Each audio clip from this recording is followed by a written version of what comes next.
historialaria eta bai hauetaz gutxienez jakiniz, hartzen dituen gako gaiak hartzen dituen persona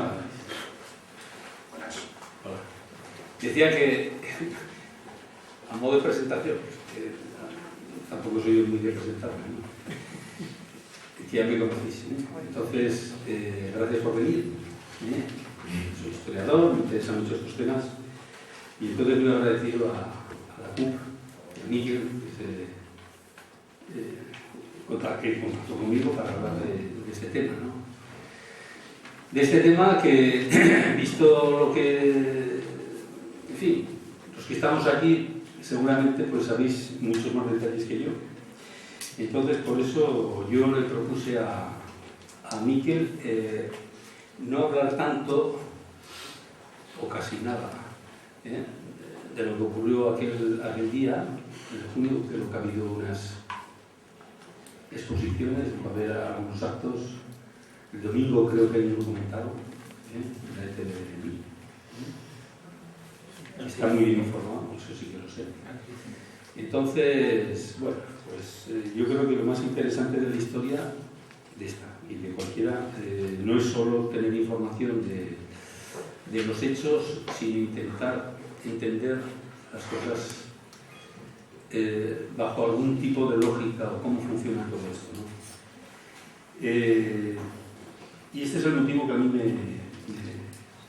me lleva, ¿no?, a hablar de este episodio de la historia reciente de Tudela reciente. Los que lo hemos vivido nos parece que es reciente, pero esto tiene otra dimensión, no solamente psicológica, sino también desde la política, que nos parece que esto fue ayer, pero es ayer hace ya 40 años. Si recordáis, la Revolución de Octubre, que fue en el año 17, la Guerra Fría, después de la Segunda Guerra Mundial, está más cercana que los hechos que nosotros estamos comentando de lo que pasó en Tudela. O sea, que es que el tipo psicológico es muy distinto del tipo histórico, ¿no? Pero bueno, esto para nosotros resulta que es ayer, pues, en fin, lo tenemos ahí muy cercano. A la gente más joven pues les puede interesar detalles que haría muy bien en preguntar y se podría comentar, ¿no? Bien, 3 de junio del 79, muy poquito después de que ha muerto el dictador, de que ha muerto Franco, ¿no? Y yo no sé exactamente cómo está ahora mismo codificada la historia esta que llaman de la transición, ¿no? Porque ha habido vuelcos y maneras de entenderla y de explicarla, pero desde luego desde mi punto de vista en aquellos años, y mi experiencia, es que había un montón de expectativas precisamente ya antes de que muriera Franco y después de su óbito, ¿no? Y esas expectativas no eran simplemente unas fantasías, era una sensación real, algo que a los historiadores, que esto debiéramos de explicarlo con más detalle, supone una experiencia histórica en cuanto a que es una experiencia colectiva y de que había un numeroso conjunto o densidad de luchas sociales. Sobre esto voy a estar dándole vueltas muchas veces y veréis por qué, ¿no? Es decir, que esas expectativas tenían un peso o tenían un soporte precisamente en muchísimas luchas sectoriales y de todo tipo que se estaban produciendo, bueno, al menos desde mediados de los años 65. En Euskal Herria, entendemos lo de Euskal Herria, si no lo entiende aquí, pues el País Vasco-Navarro, Vascongadas y Navarra, o como lo queráis denominar, ¿no?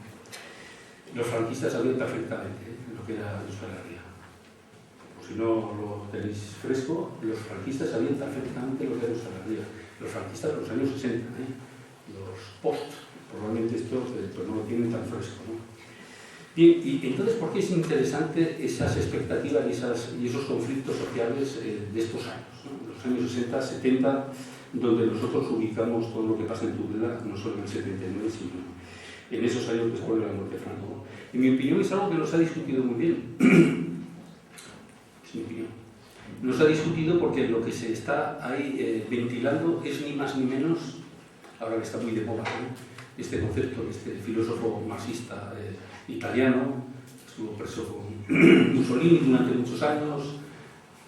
Gracias a que estuvo preso pudo escribir y ahí le dio mucho a reflexionar. Es un hombre que fue recuperado, murió en el año 36, fue recuperado en los años 60 y ahora está, no sé exactamente la razón, porque otra vez de moda, es el concepto de hegemonía.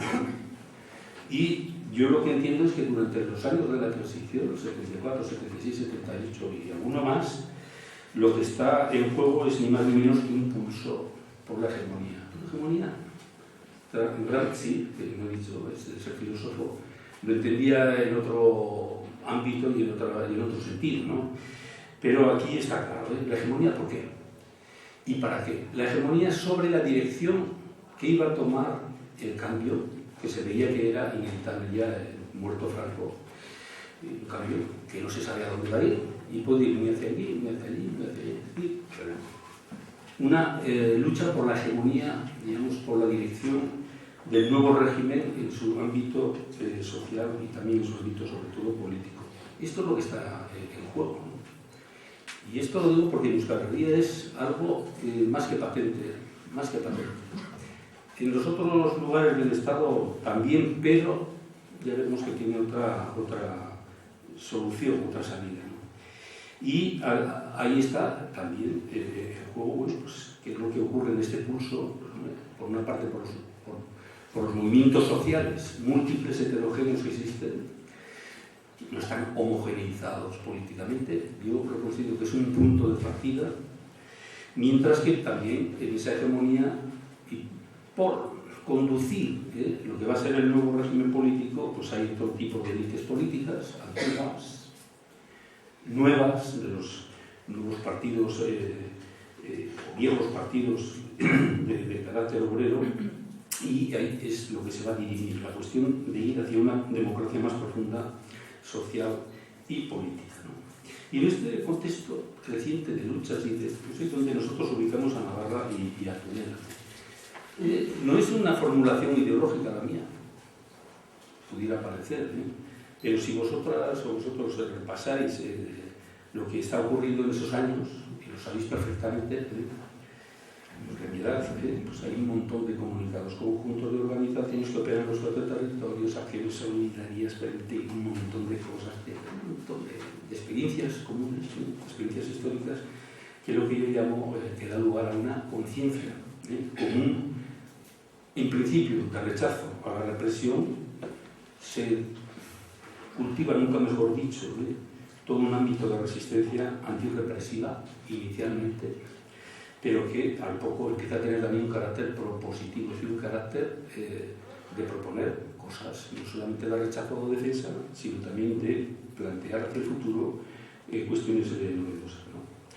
Y hay, sin duda alguna, el movimiento obrero en general, en Madrid, en Asturias, en Cataluña, en Barcelona, pero aquí es clarísimo, ¿no? Es clarísimo, es una punta de lanza, ¿no? Y ahí comienzan, pues, como digo, a plantearse propuestas constructivas de signo positivo en exigencia de una democracia, cultura, a ver hacia dónde llega, ¿no? Y es una cultura, en mi opinión, en nuestro caso, transgresora cada vez más del decadente régimen dictatorial, ¿no? Porque en muchos digamos, ámbitos reducidos, obviamente antes de morir Franco y después, esos los ámbitos reducidos eran la supervivencia, había que vivir en la clandestinidad, ¿no?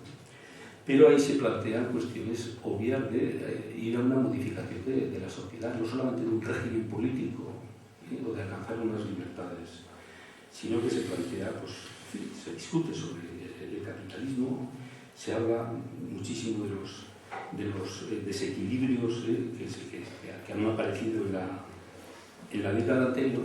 Sobre esto también volveré. En los años 60 aparecen en la historia de España el último franquismo, como si fuera una época dorada económicamente, pero junto con todo ello pues aparecen muchos problemas de fondo, ¿no? El terrible estado de la hacienda, del sistema fiscal, los grandes problemas que existen en las conurbaciones, en las ciudades. En los años 60, mediados de los 50 en adelante, pues prácticamente la España rural se despuebla, esto crea unos problemas tremendos, casi 3 millones de personas que se despueblan. desplazan al extranjero o van por Europa y van a otros lugares de grandes ciudades industrializadas.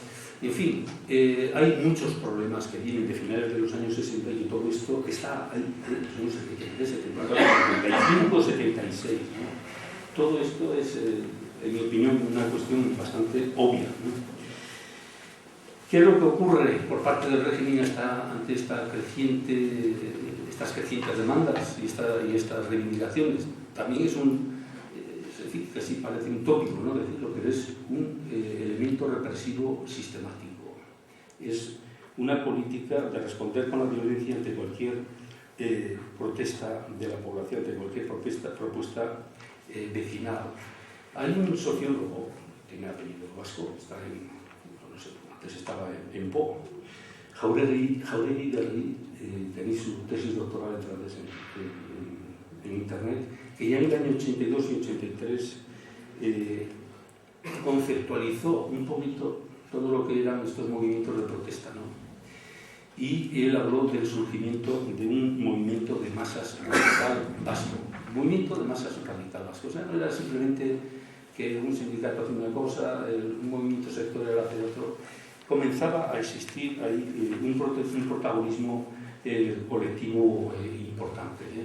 Y esto, obviamente, en nuestro caso también, algunos probablemente se les puede haber olvidado, ¿no? Está muy vinculado al resurgimiento de una conciencia nacional vasca o al contacto con una conciencia nacional que está aflorando en muchos lugares, ¿no? Todo esto además se complica desde el punto de vista del régimen con la desaparición y el asesinato de Carrero Blanco. Carrero Blanco, el primer jefe de gobierno, presidente de gobierno, siempre había sido Franco y en unos meses, pues, cuando es asesinado, aquello deja un escenario abierto totalmente. Es un salto cualitativo, también desde el punto de vista de la violencia, de la lucha armada, de la violencia política, de la lucha armada por parte de ETA, ¿no?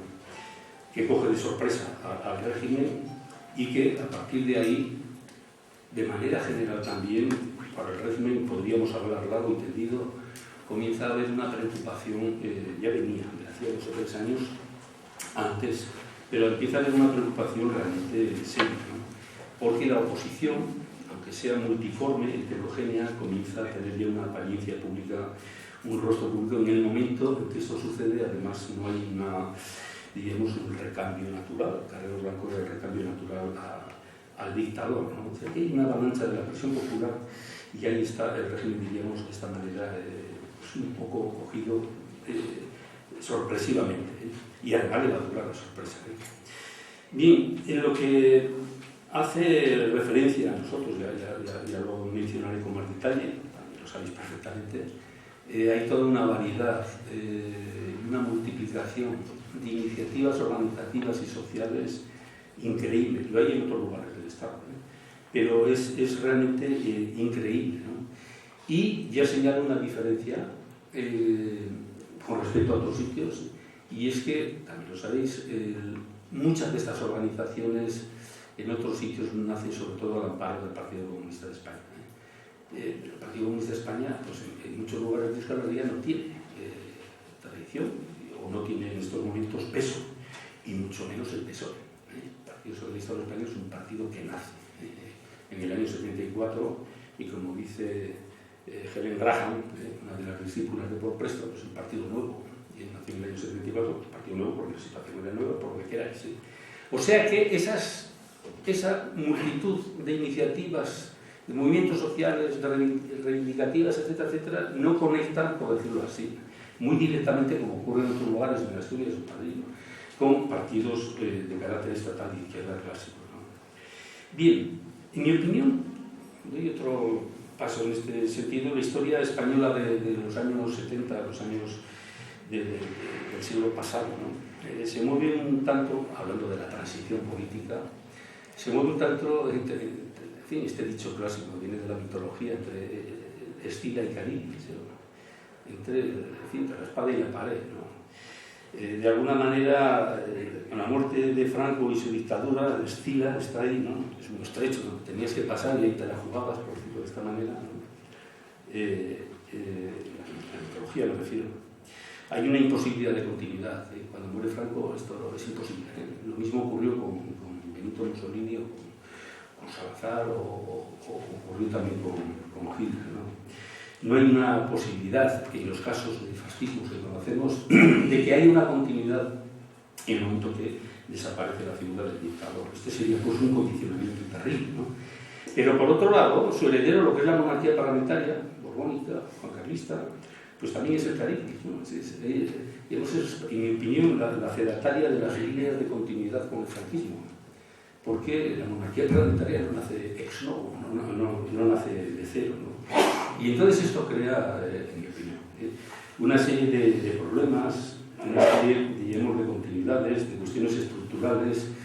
Quizás nos gusta mucho ver la situación actual y las de comparaciones, bueno, cada uno puede hacer lo que quiera, ¿no? Pero en aquellos años, ciertamente hay una democracia parlamentaria que surge, una monarquía borbónica que avala esto, pero que tiene, diríamos, un legado, un saco de piedras heredado muy terrible, ¿no? En fin, todo esto no hay que dejarlo de lado, no hay que perderlo de vista, porque en nuestro caso los movimientos que se van a presentar, aunque no tienen un carácter directo en muchos de ellos, directamente político, ideológico, sí tienen un trasfondo de rechazo de todo este asunto, ¿no? Y vendrá el rechazo a la manera en cómo se hizo la transición, ¿no? Bien, en cualquier caso, en Navarra, ¿no?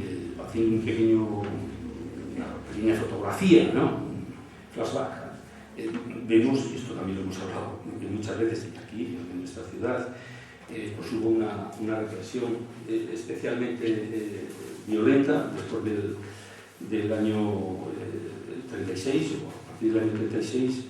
Por si no lo sabéis, pues aquí son los últimos datos, os los comento, casi hay 4.000 víctimas mortales.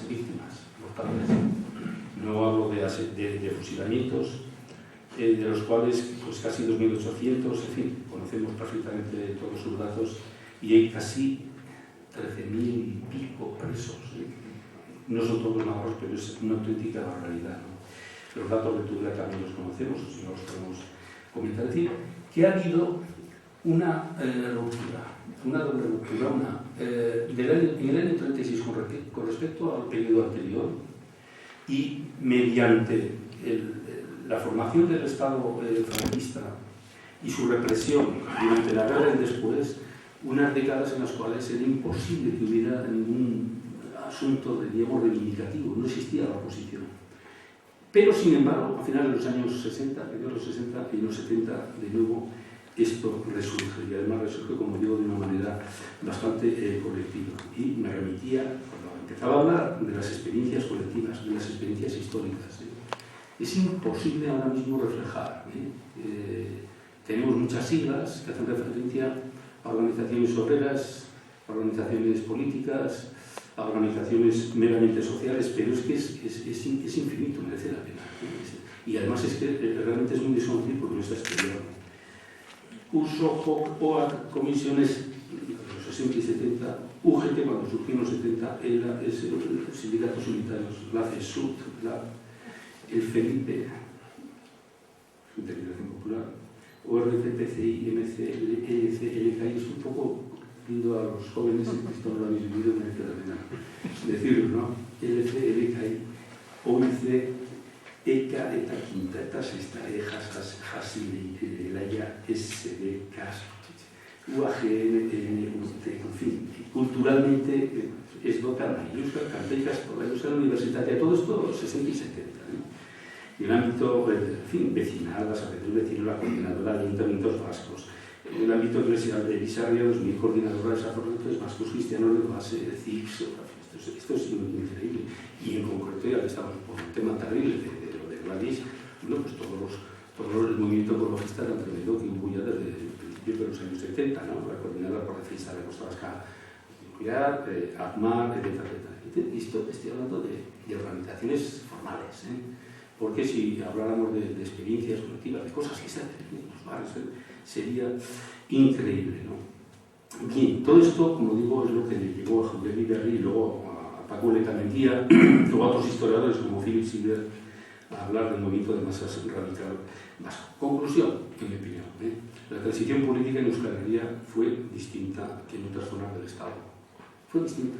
No había unos partidos obreros clásicos que tuvieran la incidencia que tenían en otros lugares, y a la vez hay un montón de organizaciones, casi siempre a la izquierda, del PC o de carácter nacionalista, en fin, que va mucho más allá, ¿no? Pero a veces se nos ha olvidado analizar a las derechas, las derechas como opción política, de las derechas, que tampoco hay estudios sobre eso. Es interesante ver que ya, yo diría, a partir del año 68-69, el año 71, 72, ya el 74, 75, 76, viven en una estupefacción y en fin, casi un descontrol que no saben por dónde va a venir el asunto, ¿no? Esto es muy interesante. A veces se dice, no, Franco dejó todo atado y bien atado, dejó todo bien atado y bien atado. En fin, esto lo entendemos también, ¿no? Una ruptura, un control, pero en el año 76 no teníamos que ver las memorias, ¿no?, de Martín Villa, de cualquiera de estos. En el año 70, o de Ipú, no sabían exactamente por dónde iban a venir las cuestiones. ¿Y por qué no lo veían? Precisamente aquí, por todo este sinfín de organizaciones y de movimientos sociales tan importantes. Otra cosa, en mi opinión, lo que era la lucha por una revolución social en los años 70 por parte de estas organizaciones a la izquierda del PC, analizándolo históricamente, no tenía ninguna opción viable. No hubo una situación pre-revolucionaria, por decirlo así. Funcionaba muchísimo desde el punto de vista ideológico, desde el punto de vista del imaginario, etcétera, etcétera. Pero lo que sí era real era, lo que estaba en juego, en realidad, era el tipo de democracia, el tipo de nuevo régimen al que se aspiraba a llegar. Y en esto, insisto, en lo que he comentado antes de la lucha por la hegemonía, cómo se va a definir este nuevo régimen democrático. Y esto lo he explicado en muchos sitios. Y en un momento determinado, yo hablaba de Cataluña, hablaba de Euskal Herria, y en un momento determinado, pues alguien también que sabe mucho de esto me dice, bueno, pero es que España no era Euskal Herria ni era Cataluña. Y en este sentido, esto es claro, ¿no?, ni mejores ni peores, ¿no?, pero ciertamente había otro tipo de exigencias, o había un punto de partida a la hora de perfilar el nuevo régimen que iba a venir muy distinto al que había en otros lugares. Y esto es enlaza también con lo que os comentaba de que la transición política pues aquí fue realmente muy distinta, ¿no? Una transición de carácter político en cualquier régimen tiene muchas formalidades y lo podemos ver, si queréis coger la Segunda República Española o cualquier transición que pueda haber en Alemania, la unificación, algún cambio de régimen, tal. Pero hay una serie de problemas grandes, ¿no? O sea, y es que nuestro asunto, el que yo estoy comentando, está muy centrado en esto, ¿no? Puede haber formalmente una transición de hecho la ley y se llega a un final de un sistema de dictadura porque ya no existe, y sí un régimen monárquico parlamentario, pero la legitimación de ese régimen es muy diferente, tiene distintos niveles. Puede haber una legitimación de carácter formal, jurídico. Supongamos, junio del año 77, elecciones generales. Se acabó la dictadura y se implanta un parlamento elegido por sufragio universal. Se ha acabado la transición. Pero otro tema es la legitimación en la calle de ese régimen, la legitimación de la monarquía en este caso, ¿no? Y, sin duda alguna, los pocos años, muy pocos años, en muy buena parte del Estado conocido en todos los sitios, esto está legitimado. Vamos a decirlo así, de manera prosaica. La gente estaba satisfecha con lo que se había conseguido, punto. Pero el caso de Euskal Herria es totalmente distinto. Y la legitimación del nuevo régimen va a costar no años, yo diría que lustros. Y ahí no está investigado, pero es para verlo, pero esto no se acaba en el año 77, ni en el 80, ni en el 85. Entonces ahí hay todo un tema muy fuerte que llega incluso a hoy, hasta la actualidad, a la hora de delimitar pues todas las luchas que hay, hasta que esto está legitimado y se puede decir que efectivamente un franquismo o un fascismo sin Franco pervivió a pesar de un cambio jurídico y las luchas que se llevan contra ese fascismo que perdura después de la muerte del dictador, ¿qué caracterización tiene? Ética, moral y política, ¿no? Y hay mucho asunto, ¿no? En fin, este es el mundo en el que hay que ubicar las luchas y el movimiento antinuclear. No lo sabéis, es un movimiento que tiene un fuerte componente precisamente en nuestra tierra y viene desde principios de los años 70 realmente pues, impulsando toda una serie de reivindicaciones que vienen a significar, junto con otros movimientos a la vez en él, una crítica a algunas características de la transición política española. Y aquí, en mi opinión, también hay un asunto propositivo, positivo, constructivo. No es simplemente decir que no se construyan centrales nucleares, sino que lo que se quiere es pues, otro tipo de sociedad, otro tipo de funcionamiento económico, otro tipo de equilibrio y de funcionamiento respetuoso con el medio, etcétera, etcétera. Y claro, inmediatamente como esto nos sucede, las críticas son obvias, ¿no? Hay una crítica muy fuerte por parte del movimiento antinuclear y de otros, con lo que se está haciendo durante la transición, en la cual se refuerza, se mantiene y se sanciona el capitalismo económico. Y bueno, pues esto casi es normal, está como asumido, ¿no? Es como si fuera algo natural. Veámoslo, si queréis, con una mínima perspectiva histórica. En el año 36, el inicio del golpe de Estado y la guerra no es simplemente porque haya libertades, sino porque se está poniendo en juego el tipo de modelo económico y social que había. A pesar de que la República era una república burguesa y defendía la propiedad privada, ¿no? Tenía un modelo social muy avanzado. Y entonces, en la guerra, entre muchas otras cosas, lo que se ventila es acabar con la posibilidad de que ese modelo pueda ir adelante. Y cuando se llega a la transición, y se hace como se hace, lo que se sanciona precisamente en la Constitución española del año 78 es reforzar ese capitalismo económico, ¿no? Y esto tendrá, en fin, una continuación en la integración del Estado español en la Comunidad Europea, tal como se hace, en la OTAN, etcétera, etcétera. Y este movimiento es lo que está criticando, junto con otros, ¿no?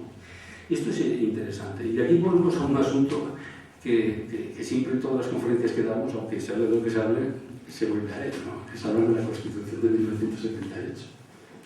Porque efectivamente es el punto nodal de la transición. Y claro, la Constitución del año 78 no solamente sanciona un modelo económico capitalista que había estado en riesgo en el año 36, sino que lo que se plantea es un modelo territorial determinado, lo cual afecta a los movimientos nacionalistas que en esta época, en la que estamos hablando de los años 70, 80 y antes, nacionalismo y democracia era lo mismo, no era más de lo que puede parecer. Y entonces venía, digamos, a ser un frenazo, o poner un freno precisamente a todo este tipo de movimientos, a negar el derecho de autodeterminación y a plantear la indivisibilidad del territorio español, ¿no? Y tenéis pues, el famoso artículo 2 de la Constitución española, que no voy a leer, en el cual el ejército, el artículo 8, pues, es el garante de la soberanía e independencia de España, etcétera, etcétera.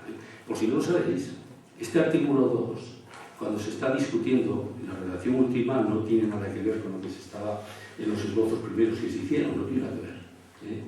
Y la redacción final es la que llega precisamente en un papelito mandado y enviado desde un centro, digamos, el poder fáctico, a la comisión parlamentaria y llega, pues en fin, esta es la redacción del artículo tal y como debe quedar. Y es tal y como prácticamente quedó, que es ni más ni menos que el artículo correspondiente de la Ley Orgánica del Estado del año 67. El año 66, el referéndum del año 67. Es decir, que el ejército metió la mano hasta que esto quedó perfectamente claro, que garantizar la soberanía de España. Nos puede parecer mal, bien, plausible o no. A mí me resulta realmente pues muy extraño,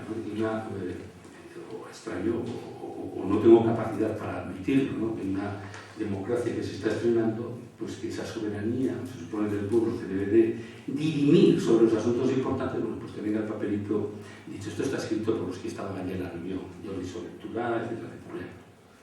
Y en cualquier caso, no vamos ahora a hablar de la transición, que sería lo fácil, y muchas veces es lo que la gente me pregunta y quiere, ¿no? Pero hay una serie de puntos muy fuertes en esta transición y tal como se consuman mediante el consenso de las fuerzas negociadoras, consenso jurídicamente no es lo mismo que negociación. Es una cosa distinta, pero en cualquier caso se hurtó el debate democrático entre la población sobre la forma de régimen, monarquía o república. La Constitución suponía ya que era monárquica. Al no haber depuración de los órganos del Estado, es decir, una continuidad en el aparato administrativo, en el aparato policial, estamos en el caso que nos ocupa hoy, judicial, algunos se habrá acordado desde hace ya 2 años, desde que empezó todo el asunto de Cataluña de todo esto, ¿no? O sea, hay unos elementos más que de continuidad con el régimen desaparecido, ¿no? También lo hemos hablado aquí, no se quiso hacer ningún tipo de revisión del pasado de la guerra civil en cuanto al tema represivo, y ahí tenéis todo el asunto de la recuperación de la memoria histórica, que ahora no voy a entrar, ¿no? Pero en cualquier caso, todo este proceso político de la transición, con estos bloques de discusión que podemos tener en torno a ellos, quizás lo que no se ha visto, y este quizás es uno de los motivos que a mí más me llevan a hablar de todo esto, es dar cuenta del coste o del costo social que tuvo esta transición, ¿no? Porque da la sensación, lo tenéis en cantidad de títulos de libros. O sea, la bibliografía sobre la transición es inabordable, es oceánica, en fin, pero seguramente que todos conoceréis algún título que habla la conquista de la libertad, la llegada de no sé qué. O sea, es como si hubiera un camino predestinado, ¿no? Una vía predestinada desde el pasado dictatorial y que necesariamente debía de llegar a una democracia de este tipo. Claro que es la mejor que podíamos tener y allá hemos llegado, ¿no? Claro, esta es la visión un poco que se ha dado, en mi opinión, la que se ha dado a partir de los años finales 80-90, no antes, no cuando estábamos ahí. Y claro, es una visión, pues en fin, muy piadosa, con los hechos, porque hay muchas más cosas ahí debajo, esto que yo llamo el costo social. Y si se acepta que aquello fue un camino, fijaros, cuando se celebraron los 25 aniversarios de la formación de los ayuntamientos democráticos, con qué fervor iba allí todo el mundo, etcétera, etcétera. En realidad, entonces, cualquiera que se hubiera desviado de ese camino correcto, de esa vía que nos llevaba a la democracia, pues en fin, era una persona que había que estigmatizar. De hecho, se estigmatizó durante muchísimo tiempo a cualquiera que criticara la Constitución española, en los años 80. Era algo... usted es considerado un anti-español, o sea, que cosas que quizás, digo, no hay que comparar con la actualidad, pero cosas que se viven hoy no son tan extrañas, ¿no? En cualquier caso, digo, ese camino estaba interrumpido, ¿por qué? Precisamente por los movimientos sociales, por las luchas sociales, por todo lo que, en nuestro caso, en nuestro país, se estaba haciendo, ¿no? Y en concreto, a partir de un determinado momento, por la lucha armada de ETA. Esto es así, está todo intermezclado, En fin, se viene a defender la virtud del justo medio, y aquello que se separa de todo esto, pues es muy criticado, ¿no? Esta visión complaciente con aquel estado de cosas me parece historiográficamente deplorable. Deplorable por una razón, porque se exculpa al Estado de cualquier tipo de actividad programada de signo violento, precisamente, que ejerció contra esos movimientos sociales. Entonces, aquí hay un punto fundamental, desde el punto de vista historiador. El Estado franquista no es que ejercitara la represión, yo creo que la ejercitó en el año 36 hasta que acabó la guerra, sino que el franquismo como régimen se articuló y se estructuró estrictamente sobre un aparato represivo. Es decir, la violencia del franquismo, del régimen franquista, no es, digamos, algo operativo meramente, algo casual, algo que hay que, en fin, se pone en activo en un determinado momento. Es estructural. Es estructural y permanente. Y, claro, esto, fijaros en los años 40, el estado de guerra hasta no sé qué años, y aniquilaron todos los comités ejecutivos de la UGT, del PSOE, del PC, los comités nacionales de la CNT, en fin, acabaron con todo, ¿no? Y luego ya parece, pues, se entra en un periodo como más de, digamos, de tranquilidad. Es una manera burda de hablar, por mi parte, burda, porque claro, no había ya comités ejecutivos que fusilar. Pero en el momento que hubo gente represaliable en los años 60, en fin, esto es lo que no se conoce tanto. Y es lo que yo llamo el costo social de este franquismo último, que es el que heredamos en el momento de la transición. Lo que tenemos pues, es una imagen edulcorada de una transición pacífica, que se ha construido a posteriori, bastante a posteriori, y que ha sido muy bien difundida, divulgada e incluso exportada a otros lugares que han tenido regímenes dictatoriales se han tenido que, en su momento de transición, en fin, pues fíjense ustedes en el caso español, fíjense Chile, fíjense Argentina, lo bien que lo hemos hecho nosotros, ¿no? Bien, este es el tema, ¿no? que se vende. Bajo lo que hay es un coste tremendo represivo. ¿Por qué? Volvemos otra vez a los movimientos sociales y a las luchas antifranquistas de los años 60 finales y en adelante, ¿no? Y este régimen, esto es interesante porque no son ni datos, ni ideas, ni cuestiones que se pueden ver en la literatura antifranquista, ni en la historiografía, en fin, elaborada en su momento sobre estos temas, ¿no? Digamos, son las fuentes oficiales del propio régimen que empiezan a estar más que preocupados a finales de los años 60, precisamente con el activismo armado y con todo lo que pues, está todo mezclado, la lucha obrera, la lucha de todo tipo, ¿no? Así que el régimen tuvo que centrar sus esfuerzos en hacer frente a las organizaciones de la oposición que hicieron uso de la violencia con fines políticos. Sabéis, la lucha guerrillera había finalizado prácticamente para el año 51. Sabaté, el amigo de Lucio Urtubia, muerto en Barcelona, que en los años también 61-62, ya era el último caso de la guerrilla urbana. En fin, la lucha armada contra el régimen prácticamente había desaparecido, ¿no? Y de repente, a finales de los años 60, ETA y también otras organizaciones, después de mayo del 68, empiezan a llevar una lucha política mediante esta práctica, ¿no? En un contexto creciente de articulación de los movimientos sociales y de contestación social.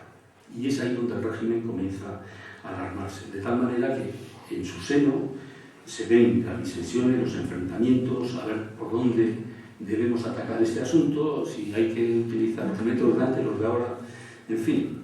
La represión adoptó un carácter generalizado, algo que debiéramos de subrayar siempre, que abarcó a todo lo que se considera antifranquismo. Todo era antifranquista, todo era subversivo, y entonces había que llevar una lucha anti-subversiva en cualquier ámbito. Y hay una serie de medidas de carácter policial, informativo, legislativo, incluso de propuestas políticas muy interesantes para deshacer todo este entuerto, ¿no? Bien, toda esta lucha del régimen frente a esta contestación creciente, en mi opinión, hay aquí otro gran tema. No sé si lo hablamos en la última conferencia que tiene, pero merece la pena detenerse también, porque luego ha habido caracterizaciones, en mi opinión, muy ventajistas sobre todo este asunto. ¿Cuándo acaba la transición? ¿Acaba en el año 75 cuando muere Franco? ¿Acaba en junio del 77 con las elecciones generales? ¿Acaba en nuestro caso con la legitimación que no sabemos cuándo termina? ¿Por qué digo esto? Porque si hay una utilización de la violencia y de la lucha armada contra el régimen, un régimen que es terrorista, es un régimen violento, en fin, la caracterización que se hace de los movimientos que apadrinan esa lucha es X, ¿no? En un momento determinado, cuando ya se supone que estamos en un régimen estabilizado, político, democrático, etc., la consideración de esa lucha es otra, ¿no? Entonces, no hay ningún historiador, en mi opinión, todavía, o no conozco, que haya dicho, bueno, a partir de este momento, esta lucha que era en un momento determinado antifranquista, antifascista, a partir de este momento tiene otra caracterización. Ahora ocurre al revés, lo cual es también una osadía, es llamar a la gente que utilizaba la violencia y la lucha armada, el PCI, el FRAP, ETA o los que fueran, decirles que eran terroristas en 1968. No sé si me explico, es un escándalo que a von Stauffenberg le dijeran terrorista por haber atentado contra Hitler. Si vais a Alemania, a Berlín, veis hablar de Stetes, el Museo del Ejército Alemán, Tenéis allí un monumento precisamente a los mártires que intentaron acabar con Hitler. Ya llevan todos los años el alto Estado Mayor y las autoridades políticas alemanas a rendir homenaje a von Stauffenberg y a aquellos un montón de asesinatos y detenidos, ¿no? Como exactamente unos señores antifascistas. Imaginaros que esa gente ahora se les tildara por haber utilizado, en fin, pues un método violento de acabar con la dictadura hitleriana, si les utilizar el término terrorista. Esto no es broma, lo que estoy comentando, hay un tema ahí terrible, ¿no? Y que tiene unas vertientes legales, que ahí está el asunto. No se puede investigar ni poner en la lista de víctimas del régimen policíaco franquista, pues a gente, en fin, que ha estado luchando ahí, pero no hasta el 75, sino ni antes, ¿no? Esto de la fecha de dónde ponemos dónde debiéramos de poner la finalización del proceso de transición, que ha sido siempre un debate, pero ese debate deberíamos de ir acotándolo, ¿no? Bien, también tiene mucho que ver con todo este asunto, con las interpretaciones que se hacen de la transición. Hay algunas que las conocéis perfectamente, están, en fin, más que requete usadas, ¿sí? Hay alguna que habla de que como durante el último franquismo hubo un desarrollo económico tan plausible y la gente empezó a vivir bien, o mejor, y nacieron una serie de clases medias. Las clases medias teóricamente parece que son biológicamente nacen con el gen demócrata, liberal, parece ser. Entonces es un colchón contra, en fin, los extremos y tal.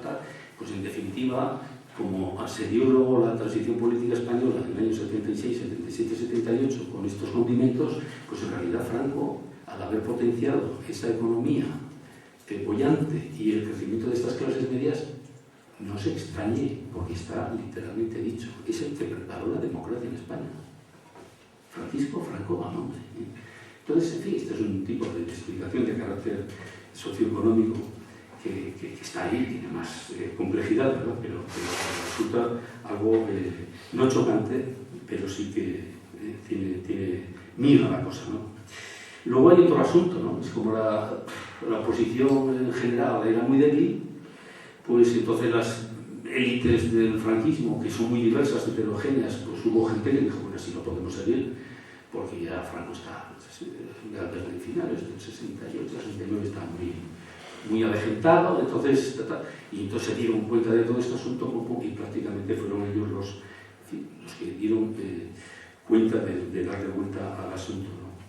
Y luego, como decía, la versión más ad hoc, la que se vende por todos lados, ¿no? La que se vende porque es la que más se vende, que fue la operación de una serie de personalidades políticas que tuvieron la conciencia del momento para dirigir el proceso. Los títulos de los libros son geniales, el piloto del cambio, Rey Juan Carlos, tal. Grandes historiadores, no es broma, es una manera de explicar la historia, ¿no? Entonces está ahí Torcuato Fernández Miranda, está el ínclito Adolfo Suárez, Santiago Carrillo, como no, y todos estos son los que llevaron entre todos la nave a puerto, ¿no? Como historiador os debo decir, a mí me produce vergüenza, no porque no tuvieran parte, no tuvieran importancia, no por el estilo, pero es como si explicamos la situación de la Segunda República Española, que sabéis más, probablemente que lo que podemos decir aquí, bastante más. Es decir, explicar toda la complejidad de la Segunda República Española, hablando, en fin, de que esto fue obra de Alcalá Zamora, de Alejandro Lerroux, de Gil Robles y de Largo Caballero. Y dirás, pero hombre, un poco de sentido común, ¿no? La guerra de independencia no se puede explicar solo con Fernando VII, o la Revolución Liberal Española no se puede explicar simplemente, yo qué sé, por el golpe de los sargentos en el cuartel de la Granja. Había más cosas, ¿no? Entonces, en definitiva, es una historia muy tradicional, una historia que no tiene mucho explicarla a través de los grandes personajes de la historia. Esto, que es una cosa no del siglo pasado, sino del siglo XIX, está más que arrumbado, pero es coger libros de texto de los hijos e hijas, los que les dan instituto, ojo, porque muchas veces, si repasáis los textos de la transición, los libros que son de circulación académica, esto es lo que se explica. Entonces, pues, ¿qué vas a hacer? Si son tan enormes estas personalidades para haber hecho todo lo que se hizo, pues a rendir pleitesía. Y se ha acabado. Bueno, Ahora hablando un poquito más en serio, lo que es cierto es que no desde hace mucho tiempo, no hace mucho, muy poquitos años, algo que nosotros sabíamos, en fin, ahora de una manera más generalizada está explicándose, es que sin las luchas populares no se puede explicar la transición. Sabemos que las luchas populares y estos movimientos que hemos comentado no consiguieron acabar con el franquismo, ni se consiguió una ruptura, que se hablaba entonces, ¿no? Pero sin ellos probablemente no. El franquismo hubiera durado bastante más o se hubiera transformado de otra manera. Y esto es el punto importante. O sea, la movilización popular hizo que, muerto Franco, el franquismo tuviera una vida larga y se extinguiera. Y entonces hay que hablar de los movimientos sociales. Y estamos otra vez volviendo a mi punto, ¿no? Es el punto o la cuestión global de la historia social de Euskal Herria en los años 60 y 70. En mi opinión, este tema de los movimientos sociales, en nuestro caso, es el que trastoca y el que hace que la transición pues aquí pues fuera realmente diferente, ¿no? Y es el motivo de preocupación para las élites muy distintas del anterior régimen anterior que no sabe lo que va a pasar, ¿no? ¿Y cómo se opera? ¿Cómo opera este régimen que está declinando con un dictador biológicamente, en fin, ya prácticamente bypass, ya no se mueve, ¿no? ¿Cómo funciona el régimen? Pues funciona recuperando las esencias represivas de los años 40 y 50. Cuando le hizo falta al régimen, o cuando lo necesitó, por determinadas cuestiones, vuelve a acelerar precisamente todo este tipo de asuntos, ¿no? Y esto yo querría subrayarlo, digamos en clase lo subrayaría todavía más, ¿no? Esta imagen que se da del último franquismo, un régimen autoritario, ¿no? Distinto a una dictadura fuerte, un régimen, en fin, dictador blando, una persona que está ya pues, inaugurando pantanos, que ya casi no puede hablar, ¿no? Que casi te da un poco el punto, mucha gente que no ha conocido esto, en fin, casi de pena y de empatía, ¿no? Este hombre que hizo muchas cosas malas, pero fíjate al final, tal. Bueno, pues esto choca diametralmente con la realidad. Y esto lo digo porque esta imagen sí que está, está, por desgracia, en historiadores profesionales. Y está muy difundida en lo que vamos a llamar, entre comillas, si se puede llamar así, cultura periodística. Está muy difundida. Y entonces el último franquismo pues, es prácticamente un terreno de paso entre una dictadura en sus primeros momentos totalitaria y que nos lleva luego a la, como decíamos antes, mediante la transición a una democracia, ¿no?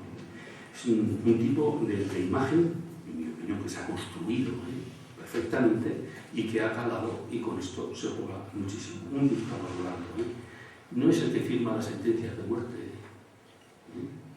en el año 75, no es el que, en fin, firma las sentencias de los consejos de militares, no, es el abuelete que está ahí, fíjate, y luego intubado el pobre, ¿no? La realidad pues es otra, ¿no? Y entonces no quiero alarmarme con los datos, pero algunos merecen la pena, ¿no? La realidad es otra, y es fundamentalmente muy represiva. Durante los últimos años del régimen se decretaron 8 estados de excepción. Uno en el año 56, otro con las huelgas de Asturias en los 62, 63, pero todo el resto son de finales de los años 60.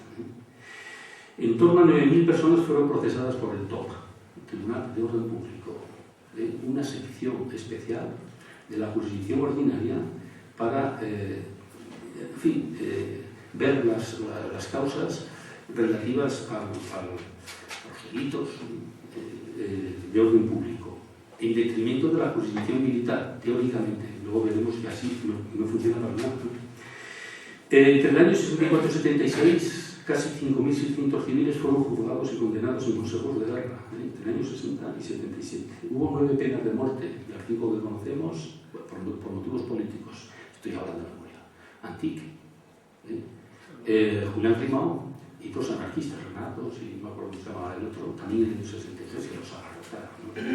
Casi un centenar de personas muertas a manos de fuerzas policiales o parapoliciales entre finales de los 60 y el año 77. Luego lo que pasa en los años 77 en adelante es otro temazo, ¿no? Pero para que veáis cómo esta imagen bondadosa del último periodo del franquismo no se colige o no va acorde con la realidad, ¿no? Mi conclusión es clara, ¿no? Durante la España del desarrollo y de la paz social hubo un grado notable de violencia. Hablar de violencia también, a veces de democracia, de represión, ¿sí? Es casi como no decir mucho más que lo que sabemos, ya sabemos lo que es violencia, ¿no? ¿Esa violencia para qué es? La violencia de Mola en el año 36 era clarísima, acabar con cualquier vestigio de liberalismo, no solamente del comunismo, sino el liberalismo raso, pim, pam, pam. Y a partir de hacer lo que hizo, lo que pensaba que debía hacer, terrible, ¿no? Pero es que esta violencia de finales de los años 60, en mi opinión, es querer volver a intentar restaurar lo que había intentado el movimiento nacional en años anteriores, y lo que es el proyecto del nuevo Estado, el nuevo hombre, no existe para el franquismo, el nuevo hombre, el nuevo régimen, el nuevo Estado, ¿no? Que es un régimen organicista, unitarista, jerárquico, etc., ¿no? Eso se llama fascismo. Y es exactamente lo que pretende algo que mucha gente, historiadores, han olvidado, y es que la ley orgánica del Estado del año 67 es el último punto de la institucionalización del régimen. O sea, el régimen nunca cejó en ir construyendo los elementos institucionales necesarios para que esto permaneciera. Desde la ley del foro del trabajo, la ley municipal, la ley de referéndum por la monarquía, por el régimen, hasta el año 67. Está inactivo este proyecto. Y es el fascismo de la ley orgánica, que es el similar al de los fascismos de los años 30. Claro, aquellos cuando desaparecieron con la Segunda Guerra Mundial, parece que entonces el régimen de Franco es otra cosa, ¿no? Y yo creo que se le ha hecho un poco caso a la literalidad de lo que eran sus proyectos, la ley orgánica del Estado.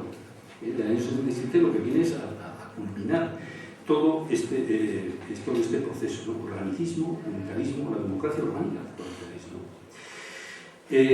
Ese nuevo orden, el nuevo Estado fascismo, un fascismo que sobrevivió a los otros fascismos junto al portugués, que nunca debe olvidar, al salazarismo, un régimen en sí mismo, esto sí que merece una reflexión desde la actualidad, un régimen fascista que es la clave de la perdurabilidad del franquismo y de Franco, que en este caso serían bastante,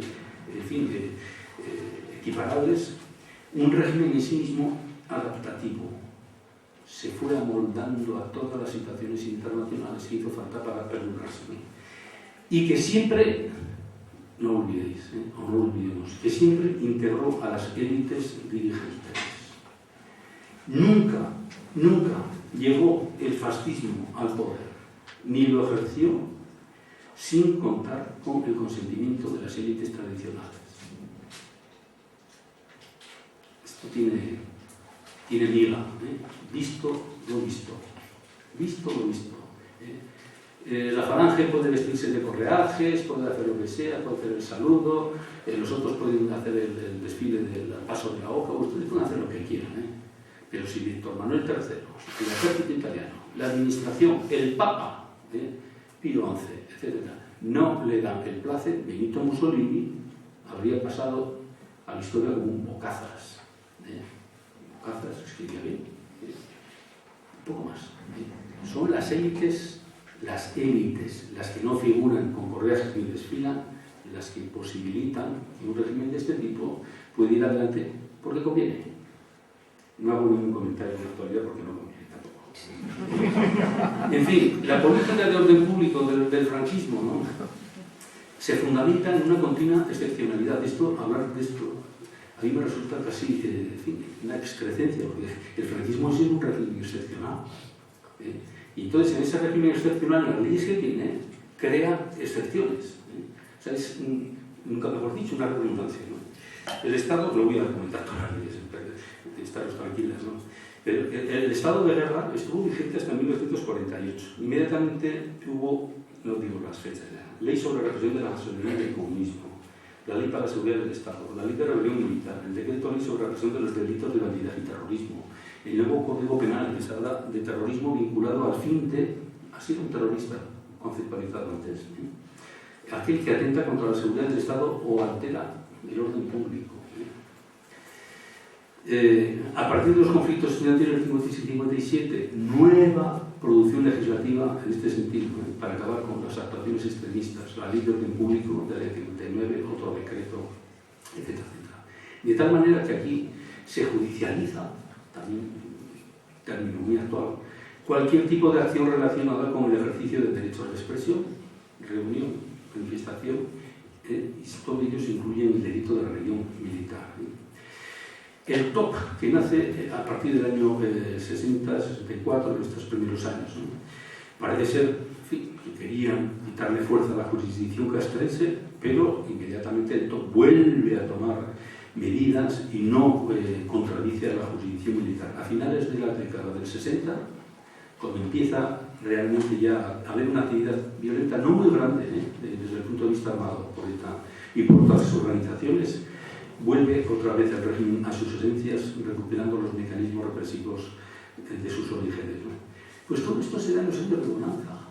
Esto que aparece en los libros, el milagro económico español, los años de la paz social. Este es el tema. Y en realidad nosotros lo que sabemos, porque lo hemos estudiado y lo hemos vivido, hay todo un, como vuelvo otra vez a mi tema, hay todo un movimiento tremendo, obrero, social, estudiantil, en los barrios, en los intelectuales, entre sectores de la Iglesia, como el Concilio Vaticano II, que os voy a contar, y, importante, se va pasando de una estrategia de resistencia ante el régimen a otra de oposición. En los años 67 en adelante, el régimen retoma todas estas leyes que son de los años 40 y 50, las retoma, las readapta y empieza, en fin, otra vez a ser inexorable, ¿no? Se ilegalizan, mejor dicho, se declaran ilegales a las comisiones obreras, no eran legales, pero estaban autorizadas, se les declara ilícitas y empiezan ya los estados de excepción, sobre todo en Euskal Herria. Terribles, ¿sí? Lo conoceréis porque lo habéis oído, el estado de excepción con motivo de la huelga de laminaciones de bandas en frío, en Chavarri. Se decreta la congelación salarial, la prohibición de la negociación colectiva, que se había conseguido en el año 58. Se aplica otra vez el estado de excepción en Guipúzcoa, otra vez se prorroga el decreto sobre bandidaje y terrorismo, en fin, es terrible, ¿no? El País Vasco, es el eje en estos momentos de la movilización antifranquista. Es un caso similar al papel que tuvo Cataluña en la Segunda República, ¿no? Que es el motor, en fin, de la dinámica política, ¿no?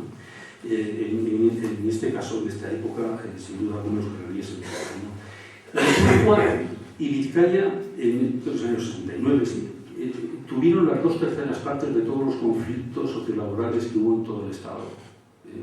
Solamente por detrás, yo creo que de Madrid o de Barcelona, y por delante de Asturias y de Barcelona, y de Madrid, perdón. Y esto, que es Guipúzcoa y Vizcaya en el año 68-69, es un continuum.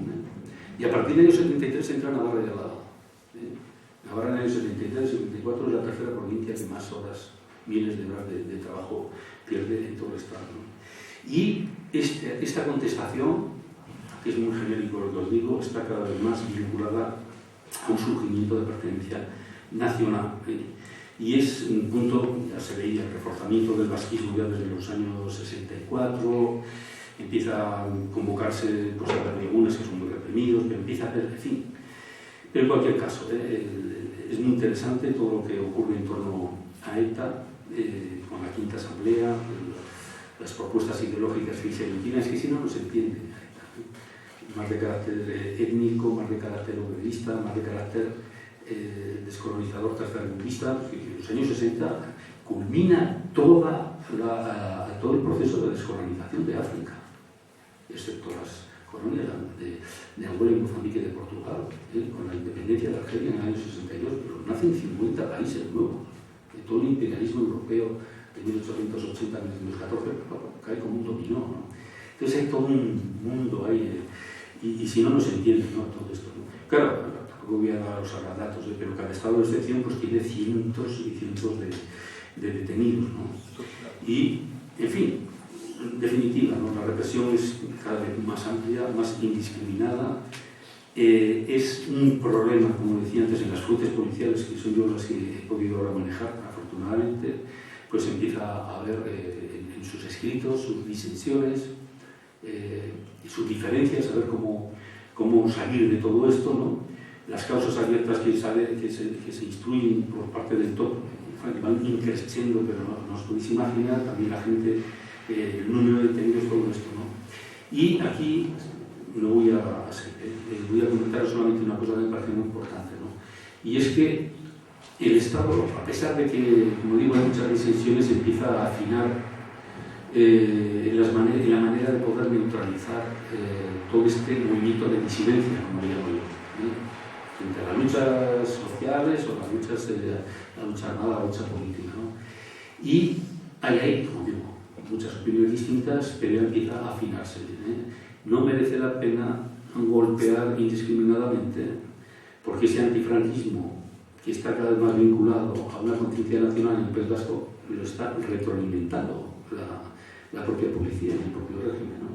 Entonces hay iniciativas muy particulares del ministro de Educación, Villar Palasino, todo especial, pues estaba preocupado por los estudiantes, que solo llegamos a vivir en el año 69, hay unas movilizaciones terribles, acá detienen a 100 de personas, los expedientes, un Estado un grupo militar de inteligencia top, que controla la universidad. No tiene nada que ver con los sistemas de información policiales, ni del ejército, a lo de Gladys, ¿no? De los hechos ya los conocéis, pero a mí me parece que es también un gran reflejo de la situación, pues por supuesto la agresión de la policía, la irresponsabilidad de los cargos públicos. Aquí los concejales, Milagros, Ignacio, ¿quién está Osmar Inés, de Bueno, Antonio, vieron locos. ¿Por qué? Porque el señor Amigide pues estaba, no se sabe quién, no sé si conocéis a Eduardo Amigide. Eduardo Amigide es un señor de 32 años que viene de gobernador civil después de los sucesos de San Fermín, del año 78. Porque el anterior gobernador pues era he visto la documentación, era un hombre blando, Ignacio Llano, incluso públicamente dijo, pero ¿qué están haciendo estos policías? ¿Qué están matando aquí a la gente? Estaban zumbados, y entonces, bueno, retiran, le dan, en fin, pase, y vinieron a donde quiere. Entrad, por favor, en Wikipedia, es un señor que está ahora mismo imputado con un asunto del PP ahí, de una empresa de estas tremendas. En fin, pues un jovenzano, 32 años, pues pasa lo de Tudela y no se sabe dónde está, y el comisario no sabe dónde está. Es decir, ahí, en fin, toda una serie de irresponsabilidades terribles, ¿no?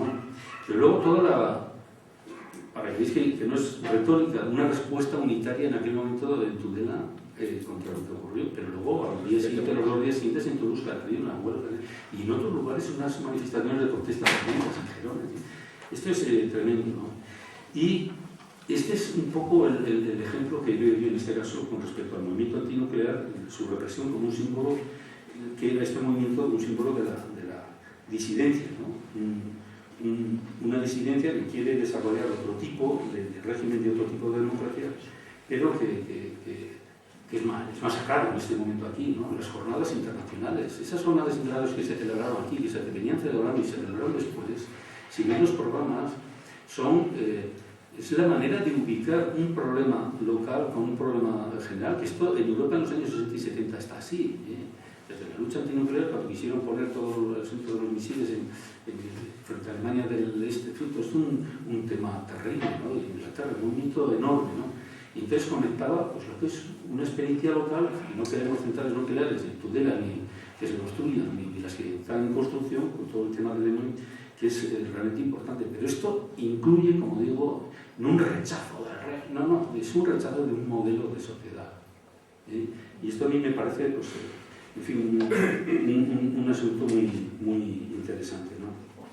En fin, esta densidad de las luchas, ¿no?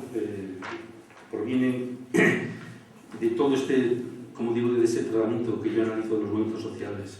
Incluye un montón de temas, lo que llamaríamos transversales, todos son alternativos.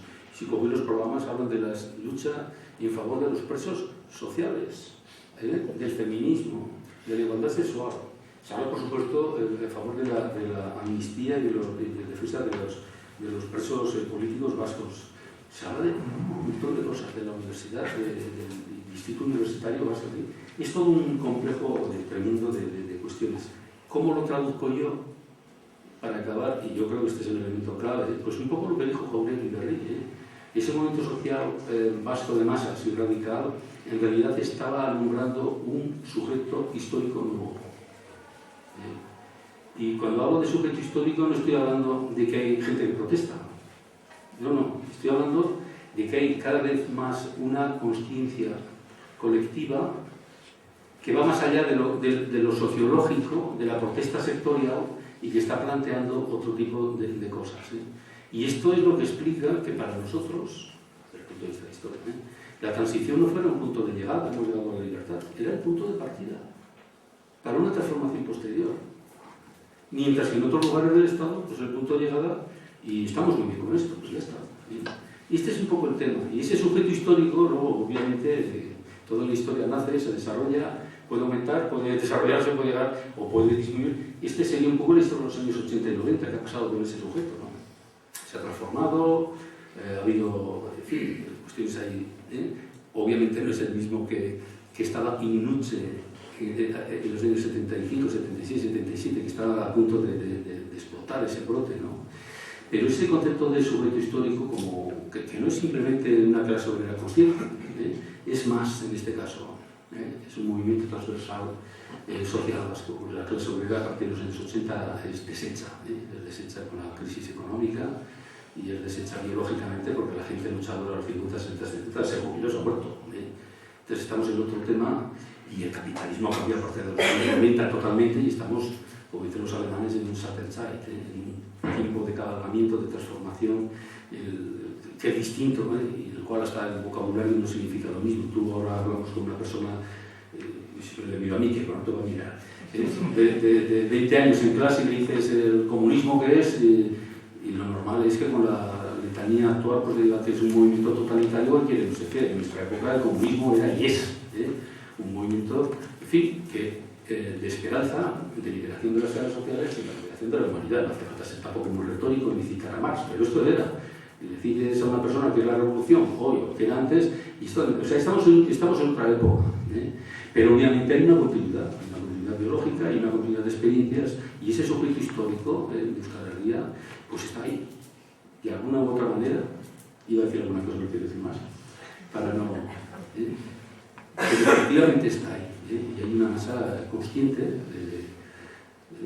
A mí me preguntan a veces de Euskal Herria, y dije, Euskal Herria es la parte consciente de ese pueblo, que se considera, en fin, están dando hacia algo.